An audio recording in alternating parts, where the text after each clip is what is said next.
Você está prestes a ouvir a dois honoráveis servos de Deus da nossa era.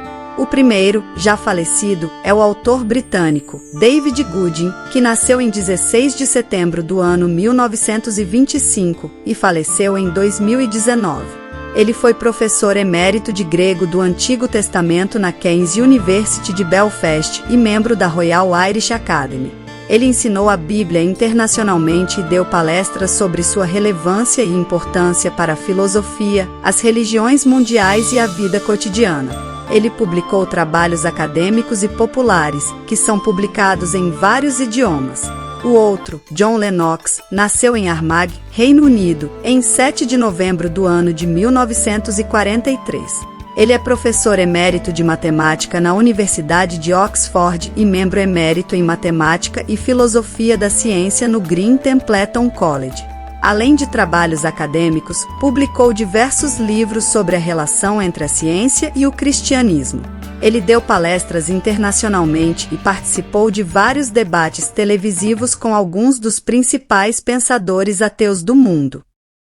Para nos beneficiarmos de tudo que Deus fez, está fazendo e ainda fará pela humanidade, nosso primeiro passo deve ser o arrependimento para com Deus. Mas há um segundo, que é a fé em nosso Senhor Jesus Cristo, Atos 20 verso 21. De acordo com o Novo Testamento, as condições da salvação são as seguintes. Se, com a tua boca, confessares ao Senhor Jesus, que Ele é, objetivamente, o Filho de Deus e subjetivamente o seu Senhor, e se, em teu coração, creres que Deus o ressuscitou dos mortos, serás salvo. Romanos 10 verso 9. A questão que imediatamente é suscitada é esta: como é possível ter esta fé? Hoje, podemos ouvir muitas pessoas dizendo, nós gostaríamos de acreditar em Deus e em Cristo, mas é muito difícil para nós acreditar depois de tantos anos de doutrinação no ateísmo. Para nós, a fé parece uma coisa arbitrária. Na ciência, você pode ter evidências e provas, e a fé nunca é necessária. Mas, no que diz respeito ao cristianismo, nós temos de acreditar sem qualquer prova ou evidências. É como saltar com os olhos fechados de uma janela em uma noite muito escura e esperar que vai pousar com segurança em algum lugar. Outros acreditam que a fé é como uma habilidade artística, ou você tem ou você não tem, e não há nada que seja possível fazer para mudar isso. Nenhuma dessas perspectivas é verdadeira. Além disso, a ideia de que a ciência não envolve a fé também é falsa. Na verdade, a fé é fundamental para o empreendimento científico. Albert Einstein disse, a crença de que o universo das coisas existentes é acessível à razão humana e que as regras válidas neste universo são racionais pertence ao domínio da religião. Eu não consigo sequer imaginar um cientista autêntico que não compartilha dessa fé profunda. Houve, é claro, tanto cientistas quanto filósofos que questionaram se o universo que os cientistas dizem descrever existe de fato. Eles sugeriram que esse universo existe somente nas mentes e nas fórmulas dos próprios cientistas. As teorias dos cientistas, alegam eles, não correspondem a nenhuma realidade objetiva. Mas essa é, claramente, a visão de uma pequena minoria. A grande maioria dos cientistas acredita que o universo que eles investigam, seja diretamente, seja por seus instrumentos, realmente existe.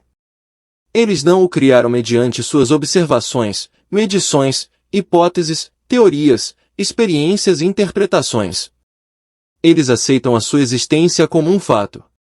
É verdade que eles descobriram detalhes desse universo, como partículas elementares que até então eles não sabiam que existiam. Mas esses detalhes já existiam antes dos cientistas descobri-los. O cientista, portanto, não cria o universo com seus estudos, ele simplesmente tenta compreendê-lo. E, com esse propósito, ele submete à sua mente as evidências apresentadas pelo universo e julga a veracidade de suas teorias de acordo com a capacidade delas de explicar as evidências que existem. Pois bem, a Bíblia afirma que o universo existe. Por que Deus o colocou onde ele está? Por que Deus o criou? Segundo a Bíblia, ele trouxe o universo à existência por meio de sua palavra criadora, Gênesis 1, João 1 versos 1 a 4, e Hebreus 11 verso 3. Isso é uma revelação sobre a mente de Deus, uma expressão de seu pensamento criador. E, ao estudar essa revelação, um cientista, quer ele saiba ou não, está, como disse Johannes Kepler, pensando os pensamentos de Deus. A Bíblia afirma ainda que o mesmo Deus que se revelou pela criação, se revelou a nós também por seu Filho, Jesus Cristo. Cristo não é uma invenção da Igreja ou o produto da especulação religiosa e teológica. A Bíblia o chama de a Palavra de Deus, pois, através dele, Deus se revelou e falou aos homens e às mulheres de uma forma muito mais direta e muito mais plena do que jamais havia feito pela criação. Na criação, Deus nos falou de seu poder, de sua glória e majestade. Em Cristo, a Palavra de Deus, ele nos falou de seu coração. Nossa tarefa, então, deve ser estudar as provas fornecidas por Deus em sua revelação em Cristo, da mesma forma que os cientistas estudam as evidências fornecidas por Deus em sua revelação na criação. Ora, é notório que os cientistas têm muita cautela com explicações científicas que são muito fáceis. Eles aprenderam, pela experiência, que o universo está constantemente nos apresentando coisas inesperadas e fenômenos que só podem ser explicados em termos que desafiam, ou parecem desafiar, o senso comum. Mas eles não rejeitam de antemão essas explicações incomuns e difíceis. Na verdade, eles estão preparados para confiar mais nessas explicações do que no senso comum, e a maior justificação dessa confiança que eles podem obter vem quando, ao realizar experiências e testes, elas se mostram verdadeiras. E o mesmo vale para a revelação de Deus ao homem por meio de Jesus Cristo. Como sabemos, o Novo Testamento afirma que Jesus Cristo é tanto Deus quanto homem. Para muitas pessoas, essa afirmação parece estar em total desacordo com o senso comum, quando elas descobrem que nem mesmo a Bíblia oferece uma explicação completa e suficientemente clara de como é possível que Jesus seja Deus e homem ao mesmo tempo. Elas acabam se sentindo impelidas a ver essa afirmação como mero mito primitivo. Mas, como acabamos de ver, essa é uma reação muito pouco científica. Aqueles que se encontraram com Jesus Cristo pessoalmente, quando ele esteve aqui na Terra, descobriram antes de qualquer outra coisa que ele era genuinamente humano. Ao mesmo tempo, eles perceberam que ele apresentava e realizava fenômenos indiscutíveis que demonstravam que ele era muito mais do que um simples ser humano. E a explicação oferecida pelo próprio Jesus Cristo era que ele era, simultaneamente, tanto homem quanto Deus. Se perguntarmos como podem esperar que acreditemos nessa explicação, o Novo Testamento nos indicará algumas investigações e experiências que podem ser feitas para averiguar a veracidade dessa explicação e provar que ela é verdadeira. João 7 versos 16 e 17, e capítulo 20 verso 30 e 31. Na verdade, o Novo Testamento afirma que Jesus não só foi uma figura histórica real, mas também que, tendo ressuscitado dos mortos, ele é uma pessoa que está viva agora e com a qual nós podemos entrar em contato a qualquer momento. Mas aqui alguém poderia contestar: eu não vejo nenhum proveito em ler o Novo Testamento. De fato, para que o Novo Testamento me beneficiasse de alguma forma, eu teria que acreditar que ele é verdadeiro mesmo antes de lê-lo. E, já que eu não acredito que ele seja verdade, não faz sentido que eu o leia. Mas essa objeção repousa sobre o mal-entendido, pois ninguém tem de acreditar no Novo Testamento antes de ter de fato lido o que ele diz. Por outro lado, se você nunca leu o Novo Testamento de forma séria, você jamais poderá afirmar, de forma honesta e científica, que ele não é verdadeiro. Você não faria algo assim com, por exemplo, jornais. Por ter lido muitos jornais, você sabe que é bem provável que eles contenham informações que não são verdadeiras. Mas nem por isso você se recusa a ler um jornal. Você os lê, confiante de que será capaz de distinguir a verdade da mentira, e, quando percebe que não pode fazer isso, você simplesmente deixa de emitir um julgamento. Leia o Novo Testamento da mesma forma, e então, quando tiver terminado a leitura, e só após isso, decida por você mesmo se Jesus falou ou não a verdade. É impossível ter fé em Jesus a menos que primeiro você ouça o que ele tem a dizer. Se recusar a ouvi-lo não é um sinal de coragem intelectual, e sim de obscurantismo. É claro que as questões que estão em jogo são muito maiores e muito mais importantes do que aquelas com que nos deparamos quando lemos uma notícia em um jornal. Na verdade, como vimos no início deste capítulo, a primeira condição para a salvação, tal como ensinada pelo Novo Testamento, é a confissão de Jesus Cristo como Senhor. Isso, naturalmente, implica aceitar a Jesus como seu Senhor e Mestre pessoal, bem como estar disposto e preparado para confessá-lo como tal, perante o mundo todo. Mas isso envolve ainda mais do que isso. No Antigo Testamento, Deus diz, eu sou o Senhor, e fora de mim não há Salvador, Isaías 43 verso 11. O Senhor é um sinônimo para Deus, o Criador. Se Jesus não fosse esse Senhor, se ele não fosse Deus em uma forma humana, ele não poderia salvar ninguém. Essa é uma alegação extraordinária, e o Novo Testamento, certamente, não nos pede que acreditemos nela sem nos fornecer evidências que possam fundamentar nossa fé. Então, o que devemos perguntar é, que evidências existem que justifiquem a crença de que Jesus é o Senhor nesse sentido? Em um primeiro momento, pode soar ingênuo, mas a principal razão para acreditarmos que Jesus é o Filho de Deus é que ele próprio afirmou isso. Tal suscita a questão da veracidade e honestidade dele. E isso é muito adequado, já que, mesmo quando todas as evidências demonstram de forma inequívoca sua divindade, a questão mais fundamental com que temos que lidar e cuja resposta temos de decidir quando confrontados com Jesus Cristo é: ele é verdadeiro? Ele fala a verdade? Que credibilidade podemos dar à expressão em verdade, vos digo, tão frequentemente utilizada por ele? A situação é a mesma com Deus. A última pergunta não é Deus existe, mas, sim, Deus é verdadeiro? Será que devemos confiar nele? O apóstolo Tiago afirma com uma certa ironia que os demônios creem que há um só Deus, Tiago 2 verso 19. Mas eles não confiam nele nem lhe obedecem. Da mesma forma, muitas pessoas que acreditam na existência de Deus, não confiam nele, nem estão dispostas a dedicar sua vida neste ou no mundo por vir com base na veracidade da palavra dele. Eles sentem que não conseguem fazer isso. Mas você não pode esperar que nós acreditemos, pode dizer alguém, que Jesus é o Filho de Deus apenas porque ele mesmo disse que era. Isso não faz sentido. Não é racional. Os contemporâneos de Cristo levantaram a mesma questão: tu testificas de ti mesmo, disseram eles, e, partindo dessa afirmação, chegaram a esta conclusão: o teu testemunho não é verdadeiro. João 8 verso 13. Cristo imediatamente contestou de forma desafiadora essa conclusão injustificada. Ainda que eu testifico de mim mesmo, o meu testemunho é verdadeiro, porque sei de onde vim e para onde vou, mas vós não sabeis de onde vim, nem para onde vou. João 8 verso 14. Ele estava, é claro, se referindo ao céu, o lugar de onde ele havia vindo e para o qual ele logo retornaria. Ele falou com a autoridade da experiência pessoal. Não havia nenhuma justificativa para concluir que, apenas porque ele era o único que podia falar dessas coisas, o testemunho dele necessariamente não era verdadeiro. Vamos fazer uma analogia.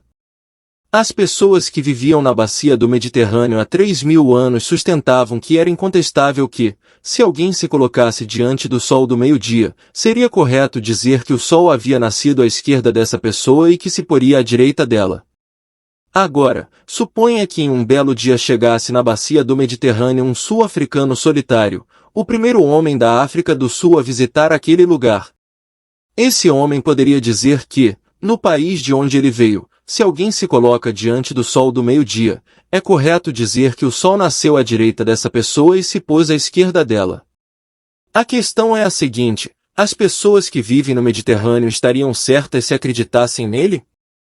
As palavras dele seriam contrárias a tudo que eles já haviam experimentado e iriam contra a ciência e a cosmologia então vigente.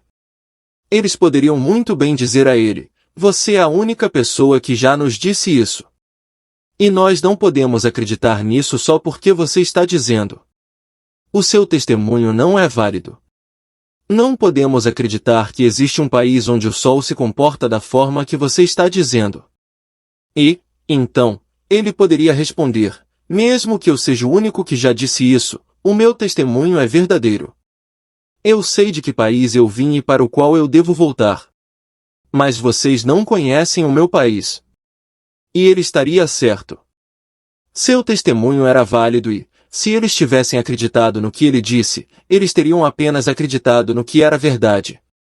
É claro que seria muito difícil para os mediterrâneos acreditar no que o sul-africano desconhecido estava dizendo, pois, naquela época, havia muitos contos de viagens que narravam histórias fantásticas, sobre pessoas que estiveram nos confins da terra e que lá viram coisas fantásticas e maravilhosas. Nenhum desses contos era verdadeiro. Não passava de pura imaginação. Como eles poderiam, então, distinguir os contos de viagem daquilo que o sul-africano estava dizendo? E como nós podemos distinguir as palavras de Cristo das lendas e das superstições religiosas? O próprio Cristo respondeu a essa pergunta, indicando que, embora suas próprias afirmações fossem válidas em si mesmas, havia evidências adicionais que corroboravam o que ele dizia, e essas evidências eram os seus milagres. João 5 verso 36. Ele realizava coisas que ninguém jamais havia realizado. João 15 verso 24. E é dessas coisas que ele realizava, desses milagres que iremos tratar no próximo capítulo. As declarações de Cristo são confirmadas pelos milagres por ele feitos. O Novo Testamento chama os seus milagres de sinais, porque eles apontam para a verdade em sua afirmação de ser o Filho de Deus. Jesus, pois, operou também, em presença de seus discípulos, muitos outros sinais, que não estão escritos neste livro. Estes, porém, foram escritos para que creiais que Jesus é o Cristo, o Filho de Deus, e para que, crendo, tenhais vida em seu nome. João 20 versos 30 e 31. Alguém pode dizer, tudo bem, mas quais evidências nós temos de que os milagres registrados nos evangelhos realmente aconteceram? Nós não estávamos lá para vê-los acontecer. Como podemos ter certeza de que esses registros são verdadeiros? E qual era o objetivo desses milagres? A Bíblia não alega que outras pessoas, como Elias, também fizeram milagres. E isso não prova que qualquer um deles era o Filho de Deus. Então, como os milagres de Cristo provam que ele é? Para termos as evidências históricas de que Jesus realmente realizou milagres, dependemos do testemunho dos apóstolos cristãos. Não temos nenhuma razão convincente para não confiar neles, pois a ideia de que milagres são impossíveis não foi comprovada pela ciência, é uma norma não provada e improvável em certas ideologias, mas não todas. A questão, então, não é científica, mas histórica. O testemunho dos apóstolos é confiável? Podemos ter certeza, em primeiro lugar, de que os apóstolos não eram mentirosos deliberados e conhecedores. O apóstolo João estabelece isso, quando ensina que nenhuma mentira vem da verdade. 1 João 2 verso 21. As mentiras, em sua opinião, eram inaceitáveis, mesmo que o propósito fosse a propagação da verdade maior e totalmente incompatíveis com quem dizia ser a verdade. João 14 verso 6, e com quem proibiu todos os falsos testemunhos. Mateus 5 versos 33 a 37. Quando, portanto, João nos diz que ele e seus companheiros apóstolos viram Jesus fazer milagres diante de seus olhos, fica claro que ele crê estar registrando eventos históricos reais. Em segundo lugar, devemos observar a afirmação de João de que, quando ele registra os milagres de Jesus, ele não está simplesmente repetindo boatos. Ele e os seus companheiros apóstolos foram testemunhas em primeira mão. Os milagres que eles relatam foram feitos na presença dos seus discípulos. Mas, em terceiro lugar, e mais importante, devemos observar a natureza dos milagres de Cristo. Eles não eram apenas eventos históricos. Eles nos apresentam outro tipo de evidência, que nos desafia ainda hoje com um imediatismo que transcende a história. O grego do Novo Testamento nos alerta para isso. Os milagres de Cristo, o Novo Testamento diz, não foram apenas obras de poder especial, em grego, dunamis, e não foram apenas maravilhas surpreendentes, em grego, teras, que prendia a atenção das pessoas, eles também foram sinais, grego, semeion, que apontavam além de si mesmos, para algo muito mais importante do que o milagre físico em si. Veja, por exemplo, O milagre da alimentação dos 5.000, João 6. Em seu primeiro nível de significância, isso foi realizado por Cristo a partir de sua compaixão para com a fome das pessoas físicas. Mas esse não era a sua única, nem mesmo a sua principal, finalidade. As pessoas, naturalmente, ficariam com fome no dia seguinte também. Mas o próprio registro nos conta que, quando eles, vindo a Jesus, clamaram por uma repetição desse milagre físico, ele recusou-se a repeti-lo. Por quê? Se ele tinha esses poderes milagrosos, por que ele não iria usá-los dia após dia, até que a fome física fosse banida da terra? E por que ele não continua fazendo isso hoje? Porque, conforme ele disse, eles não tinham conseguido ver, ou então estavam deliberadamente ignorando, o objetivo maior, o significado desse sinal miraculoso. João 6 verso 26. O milagre foi feito para alertá-los não só para o fato de que Jesus era o seu Criador em forma humana, mas também que ele havia descido do céu para oferecer-se a eles como o pão da vida para satisfazer sua fome espiritual. O estômago, sendo material, pode ser satisfeito com as coisas materiais. Mas o espírito humano, derivando de Deus, que é espírito, não pode nunca ser totalmente satisfeito com as coisas materiais, nem com os prazeres meramente estéticos ou intelectuais. Ele precisa da comunhão com uma pessoa, e ninguém além do seu Criador. Sem ele, o espírito humano está condenado à fome perpétua, que nem 10.000 milagres físicos nunca saciariam. Nesse nível, nós podemos testar a veracidade da história desse milagre por conta própria. Ela nos oferece um diagnóstico da necessidade humana. Ela nos diz que nós estamos espiritualmente famintos, conscientemente ou não do que, ou de quem, estamos famintos. Isso é verdade? Nós conhecemos nossos próprios corações, nós podemos decidir, cada um por si mesmo, se esse diagnóstico é verdadeiro. É claro, multidões foram treinadas e ensinadas para suprimir sua fome espiritual. Alguns foram bem-sucedidos e honestamente afirmam que eles não sentem nenhuma angústia de fome espiritual. Mas isso pode ser um sintoma alarmante. Somos informados de que, quando as pessoas estão morrendo de fome fisicamente, sem qualquer alimento, no início, é muito doloroso. Mas, depois de um tempo, a dor vai embora e não volta até que a morte seja iminente e inevitável. Pode ser do mesmo modo com fome espiritual e sua fase final, a segunda morte. Mas para aqueles que reconhecem sua fome espiritual, Cristo se oferece como o pão vivo. Eles clamam pela dimensão espiritual de vida que é a comunhão eterna com Deus, que começa aqui na terra e se estende para além da nossa morte, no paraíso de Deus. Cristo garante que ele pode dar isso, João 6 versos 28 a 58. Será que eles anseiam ter seu espírito livre da sombra projetada sobre ele pela culpa e pela escravidão do pecado? Cristo, por sua morte, pode lhes dar isso também, João 8 verso 31 a 36. Como então podemos saber que é verdade, que ele é, como ele diz ser, o nosso Criador em forma humana? Da mesma forma como se sabe que um pedaço de pão pode realmente satisfazer a fome física. Ao vir a ele, confiando nele, tomando-o, comendo-o.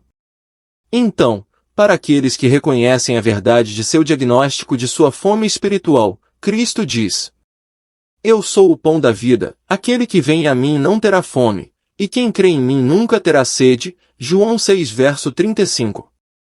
Aqueles que vêm até ele e creem descobrem que ele é a verdade. Mas agora voltamos para outro tipo de evidência um pouco diferente da fornecida pelos milagres de Cristo. De acordo com o Novo Testamento, não são apenas, nem sequer principalmente, os milagres de Cristo que são planejados por Deus para motivar nossa fé nele, mas, sim, a morte de Cristo na cruz. Porque os judeus pedem sinal, isto é milagre, e os gregos buscam sabedoria, mas nós pregamos a Cristo crucificado. Porque nada me propus saber entre vós, senão a Jesus Cristo e este crucificado. Para que a vossa fé não se apoiasse em sabedoria dos homens, mas no poder de Deus. Porque a palavra da cruz é loucura para os que perecem, mas para nós, que somos salvos, é o poder de Deus, 1 Coríntios 1 versos 18 e versos 22 a 23, capítulo 2 verso 2 e 5. Como, então, a cruz de Cristo provoca a nossa fé de que Ele é nosso Criador encarnado, o Filho do Deus vivo? Ela faz isso porque a cruz do Filho de Deus revela como Deus realmente é. Obviamente, se os nossos corações irão acreditar em Deus, amá-lo e confiar nele, precisamos primeiro saber como é o coração de Deus. A filosofia não pode nos dizer isso. Ela pode especular sobre Deus, mas não pode nos dizer o que está em seu coração. Ela não pode nem sequer nos dizer o que está acontecendo no coração do homem ao lado. A criação de Deus também não pode fazer isso. Ela pode nos deixar ver o poder dele, mas não pode, de forma inequívoca, nos mostrar o coração de Deus.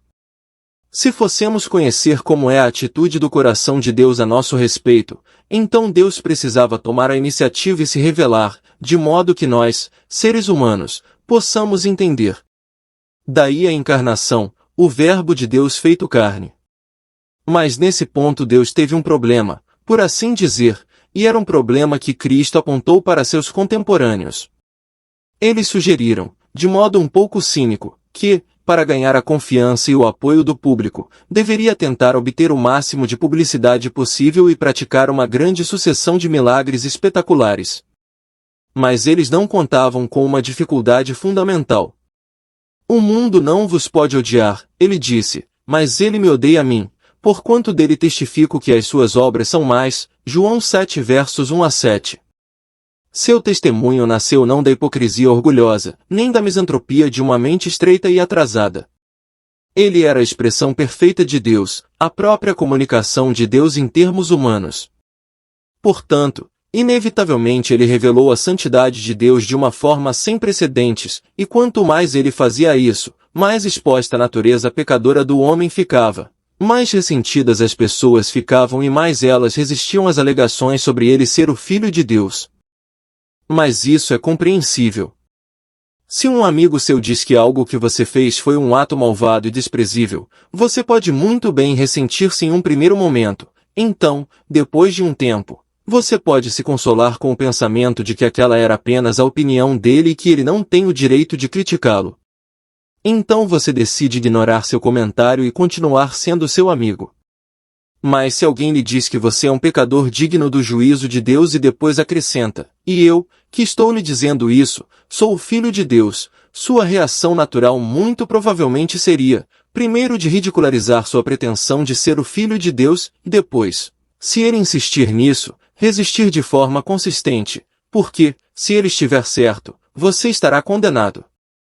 O antigo poeta latino, Lucrécio, que, em um longo e majestoso trabalho, expôs a antiga teoria atômica grega e a teoria da evolução em curso para o benefício de seus companheiros romanos, confessa na introdução o porquê de essas teorias apelarem a ele de modo tão poderoso, de Rerum Natura, livro 1. Em primeiro lugar, elas pareciam provar-lhe que na morte tudo termina, não há vida após a morte, e esta, por sua vez, o deixava livre de todas as perspectivas e medos de punição por seus pecados na vida que estaria por vir. Ele, portanto, pregou essas teorias com o fervor de um evangelista. E ainda é assim com muitas pessoas. Admitir a declaração de que Cristo é o Filho de Deus, e juntamente com isso, eles sentiriam medo de um Deus santo, de um julgamento final e de castigo para o pecado. Eles, portanto, resistem à alegação e determinam que não estão convencidos. Sendo assim, Cristo, ao realizar toda uma sucessão de milagres que eram pura e simplesmente exposições de poder sobrenatural, a tendência seria aumentar o medo das pessoas, reforçando a sua resistência e levando-as a procurar explicações alternativas do poder de Cristo.